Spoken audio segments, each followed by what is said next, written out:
Hey everyone, I have an overview and a review video for you on Floating Floors. Floating Floors is a prototype copy that was sent to me by Guf Studios to review and make a video for you guys. So in Floating Floors, you're going to need to reclaim all of your Bensen seals that have been stolen. And you're going to need to do that before any of the other ninjas.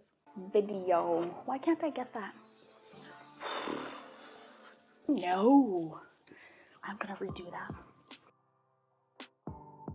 So before we start, my name is Krissy and this is my channel, 2 Sheep, 1 Wheat. If there's a board game out there that you would love for me to record, please let me know what that is down below in the comments, and of course like this video. If you have not already subscribed to the channel, please also. So let's go ahead and take a look at setup.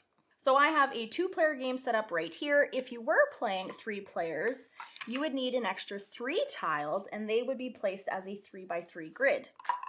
But because this is a 2-player, it is 2x3 like this. Once you've placed all the boards on the table, then you're going to go ahead and pick a ninja. Now, this game is for 2 to 4 players, so there are each different types of ninjas, and they come in both colors. So if you are playing a 2-player game like I am, you would need to pick a black and a white. Now, you also have your chakra tile, which is this one right here. That's basically the starting tile where you're going to be playing.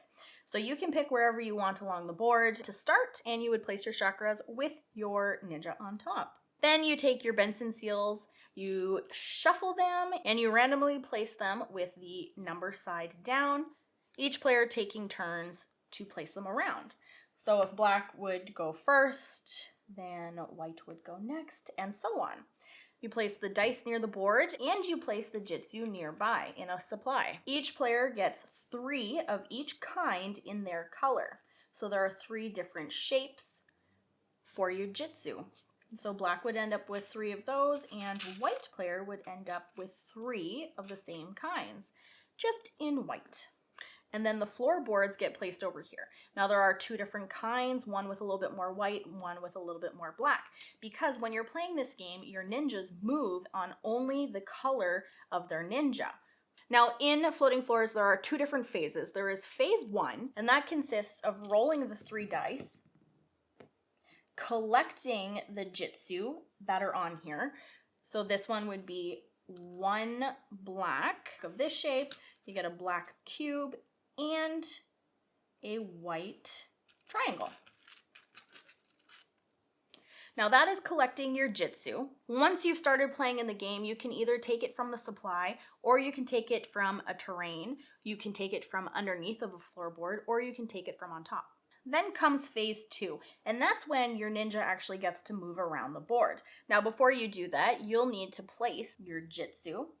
Now you can place them anywhere in the square that you want to make sure that your floorboards are actually held up.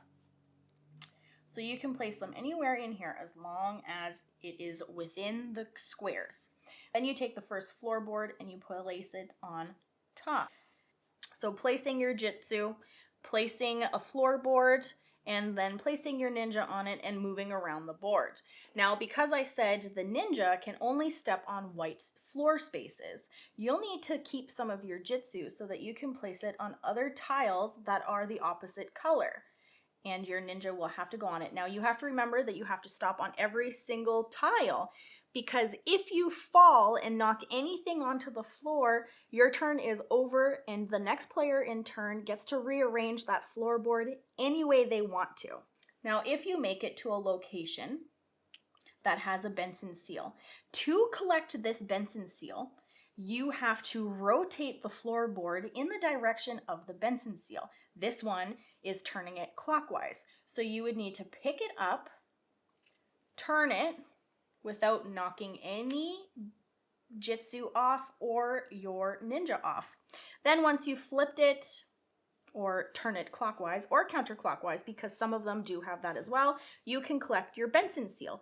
Now, as another action during phase 2, you can use the Bensen seal. So let's just say that this Bensen seal wasn't taken. We had another one, and your ninja was here and there was no way to move over here. You could discard one of your Bensen seal and move it the way that it shows on it. In this case, it is moving it counterclockwise. And in that case, because you are in front of the Bensen seal, you would actually be able to collect it, but you'll have to move the tile one more time to collect it. So again, this one is moving it clockwise, so you would just pick it up again and move it. And then you would discard that one, and you would now collect this one. Now during phase 2, you can do any of those 5 actions as you want. Your turn ends when you pass or if you fall. Now if you fall, there is a penalty, and the penalty, like I mentioned, your turn ends completely and the next person in turn gets to rearrange the tile, potentially not making it easy for you to collect any of your Bensen seals your next turn. Now to win, the first person to collect all of their Bensen seal is the person who wins this game. Now that setup that I just showed you, that was the training mission, but there is another one once you've completed that one, and it is called the real test. Now there's a few changes in the real test, and I'll show you what those are down at the table. So we'll stick with the 2-player setup. The only difference is that on the other side of these terrain tiles are water tiles. Now, for however many players that you're playing, each player would basically get a water tile. So these ones would all get shuffled together, and then it would be randomly placed down on the board. So water tiles are extremely difficult to balance any of the floorboards on, because you need to counteract the balance for your person. Now, any of the actions in phase 2, you can also do together. So if you have this Jitsu and you need to be on this tile here, you're coming onto it, then you can try to balance it like this. As long as you stay within the square and you balance it properly and you do not fall off, then this is legal. So the dexterity in this game is pretty heavy, especially when you have these water tiles out on the board like this. So that is one of the differences with the real test. The second one is each player gets to place their ninjas on the starting location, but then instead of your Bensen seals just being on this normal side, we're going to flip them over and we're going to be placing them this way, so that now there is an order to which way and which Bensen seal that you have to collect first. So when we do this way for the real test, you give the opponent your Bensen seals, and then they get to place them wherever they want on the board. And it is kind of to create, we'll switch that one around like that. So you have to collect them in order, 1, 2, and 3, and then you have to make it back to this last tile here. And once you've collected them all in order and you collect the last one, then you are crowned the winner. So this just makes it a little bit more difficult. It adds a little bit more strategy to it, and it makes it a lot more difficult because you're adding those water tiles in there. So now with all that being said, as difficult as it is, because these tiles fall a lot, especially if you're not used to playing the game, it's something that you're going to need to play a few times before you can actually get a strategy down pat. Honestly though, I just want to say that it's been a long time since Nick and I have had this much fun while playing a board game. You almost want to cuss every time that your tiles fall. You're knocking over all of your Jitsu, and then the next person gets to rearrange it. And I definitely try to make it a little bit more difficult and place their ninja where they shouldn't be. And then I make sure not to put a lot of Jitsu of their color on there, because they can also take that at the beginning of their turn when they roll their dice, and try to help them out whenever they're moving around on that tile, and really just trying to stop them from getting their next Bensen seal. The water tiles are a giant pain in the butt, but in a really good way. It really makes the game that much more fun. I've had more fun playing the real test version of it than when we did playing with the training mission. This game is a little hard to win.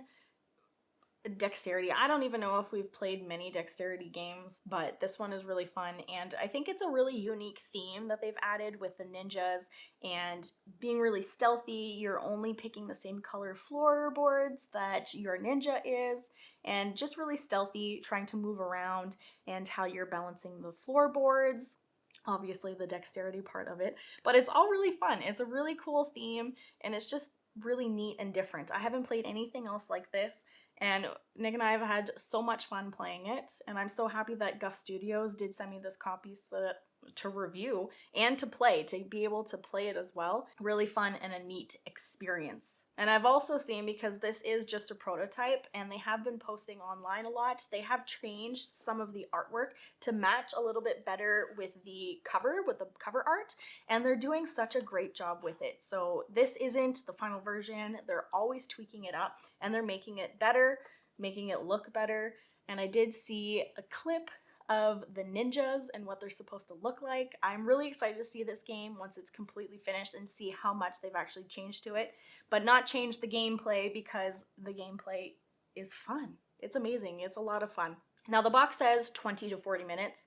I would agree with that time frame. However, your first game is probably going to take a little bit longer, or maybe a little bit shorter. It all depends, because you're not playing with the water tiles, but you're also not used to it either. So you're going to be fumbling, pieces are going to be falling, your jitsu is going to be everywhere. So once you get used to playing the game, it will probably be 20 to 40 minutes, because that's pretty accurate with how we're playing right now. And as much as it sucks that your jitsu falls and the floorboard touches, it's a little frustrating, but in a good way. It makes you want to do better and makes you want to finish the goal. It makes you want to actually do it so that it doesn't fall, especially with those water tiles, because they are not easy. You start adding jitsu on there. I've seen probably I think we had a good 7 jitsu on one water tile, just to balance everything. So, and then there is a little bit of luck with this, because you do have the dice and you're rolling it. However, I wouldn't even say luck, maybe a little bit of luck, because when you're rolling the dice, if you're a white ninja and you're only rolling and getting black jitsu, then that becomes a little bit of a problem, because you can take it off of the board, sure, or from the supply, but you really need those pieces in the same color as your ninja so that you can move around on the floorboards, because all of the floorboards have black and white floorboards on them. So strategize right there too. So a little bit of luck if you don't get those pieces, if you don't get the colored jitsu that you're really needing for the game. And I don't have anything bad to say about this game, but I do know these cards are a little bit shiny, which makes them a little bit slippery. Now, I was talking to Guf Studio, and they did say that they have fixed that. The floorboards and all of the other cards aren't going to be as slippery, so that should be corrected with the Kickstarter. But that would honestly be my only complaint about the game, and it's already been fixed. So anyway, this is my overview and review on Floating Floors. I hope you enjoyed it, and I will catch you next time.